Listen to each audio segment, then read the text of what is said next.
Hey guys, Robbie K coming back at you with not one but two movie reviews tonight. Of course, as you know, we're going to do one apiece and kind of post them as need be. And I'm going to try to find a better light angle so that way I'm not looking quite so shiny. Unfortunately, I'm kind of failing at this right now. Anyway, forgetting about the light for right now and focusing on the words, welcome to another Robbie's Movie Reviews. And tonight, we're going to start off with the latest Tiffany Haddish movie called Nobody's Fool. Now, you may have seen this advertised, you may not have. Kind of a medium depending on which method of streaming and watching you decide to do.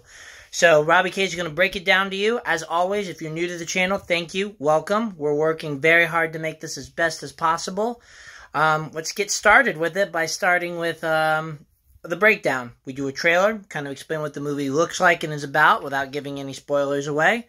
Number two, we do a quick and dirty review, so if you want just kind of the grand summary, you got it. And then we kind of go for those who like the details. You're looking into the last part of the review, which will go into a little bit of the details to get some discussion going and hopefully open up some eyes. Anyway, long story short, let's get going. Nobody's Fool, in case you haven't seen it. Tiffany Haddish is a woman who is coming out of jail to start again anew after doing who knows what with her life.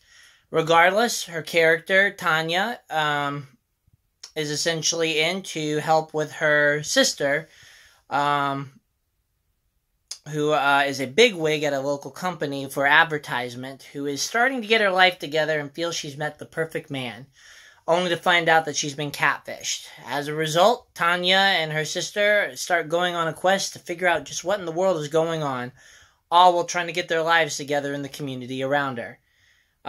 This is hoping to be a raunchy and fun comedy. You never know with these kinds of things, though. And as always, here to help to kind of give you the guidance. Now, for those of you who are definite Tiffany Haddish fans, here's part one of the review. Her movie is definitely in your face. If you've seen the Girls Trip movie and you remember her character, Dina, well, you're getting that times 10. She's got the sass, she's got the attitude, she's got the mouth. She's got everything that you could hope and want, and it's just in spades with pretty much a filter gone.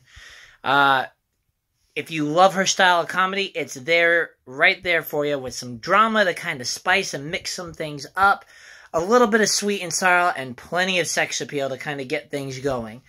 Outside of that, you're not really looking at much in terms of expanding past the role. So this is a definite kind of simplistic, fun movie for you to enjoy and watch at your demand, ready to laugh and go with so many cultural references and kind of common American modern references that if you know them, you'll be laughing your head off. But if you're looking for something with a little more zest, a little more creativity, and breaking that formula, this isn't the movie for you, and you're best off kind of maybe revisiting Girls Trip until it comes out on the weekend. Anyway, when all is said and done, the movie is definitely fun, and in terms of its comedy and drama, I'm going to have to say it's probably about a 6.5, a 7 at the most. You'll find out why if you kind of stick around, but it's not my favorite Tiffany Haddish movie, but it's still definitely in the medium to high range. In regards to the movie overall, I'm not being biased, I'm not being snooty. It's essentially, in terms of movie overall, and looking at all the dynamics to try to look at as a reviewer, it's probably about a 5, right around there. So, not to offend anybody, just being honest and kind of showing my approach to it. Anyway, if you're ready to head out, thank you very much for kind of sticking around. Otherwise, we will go on to part 2, which is the likes and the dislikes. Now, when you look down into the likes and dislikes, let's start off with the fact of it's just a fun and very quick movie. Nobody's Fool is definitely not fooling around, pardon the bad pun, I understand. But essentially what comes with it is that you just have a very straight and narrow movie that doesn't take any detours to kind of get where you need to go. It builds up some very simplistic drama points that you might see in a Lifetime or a Hallmark movie, kind of puts in a lot of these sudden kinks into the road that cause some bad bumps, and then tries to come back with fixing, all while jamming a lot of other things in it. The result is that, again, really no surprises here, but at the same time, you just get in, get out, you're done with the movie. Now, in regards to kind of your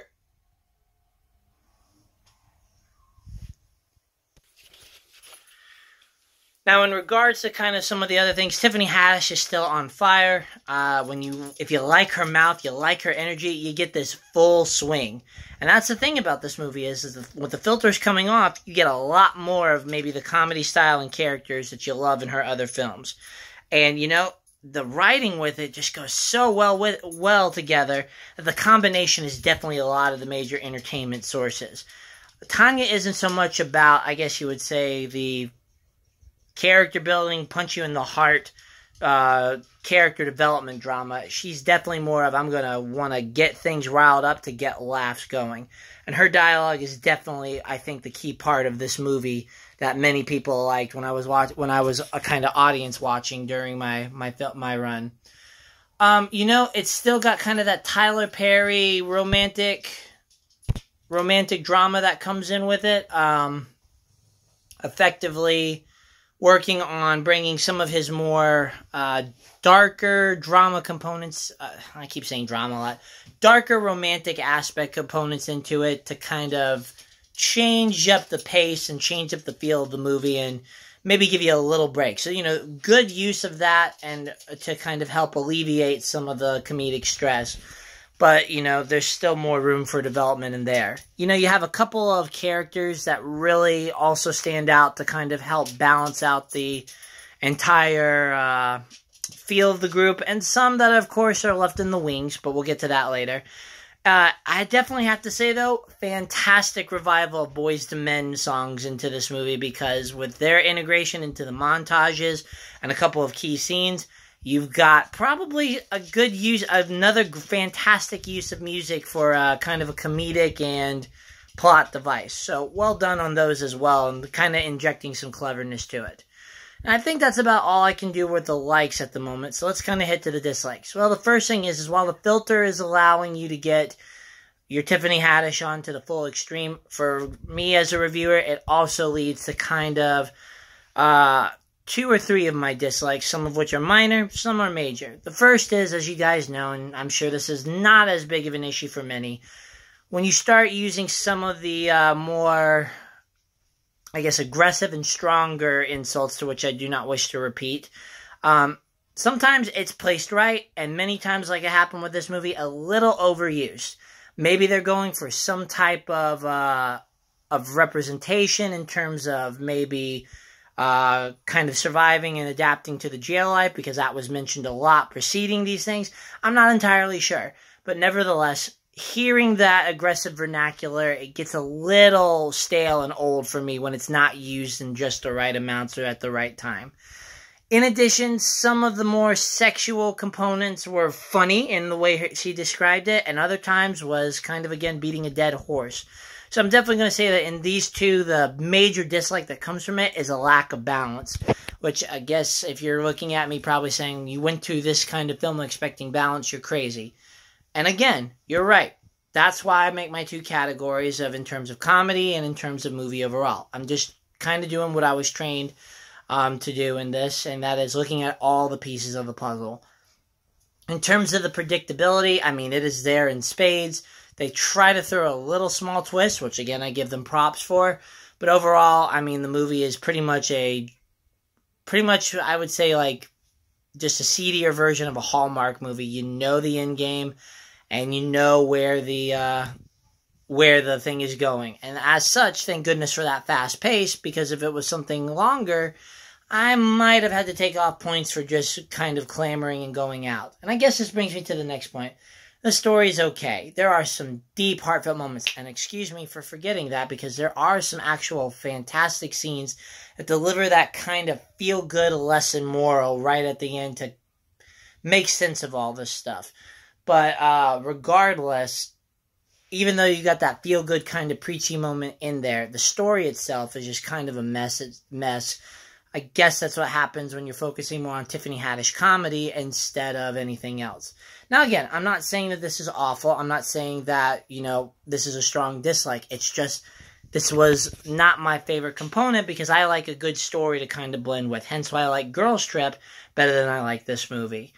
The sass factor's there. If you're looking to kind of get fired up and laughing at kind of the sass to your face thing, you've got it in this film. But for me, the sass gets old when you can't necessarily balance it all the way to give it a break. Like I said, there are some drama components, but this brings me to yet, I guess, one of my strongest dislikes. I thought I was going to like the main character better than I did, and I really was kind of a mixed bag with her, almost liking Tanya better than I did the main character, which was not what I was expecting.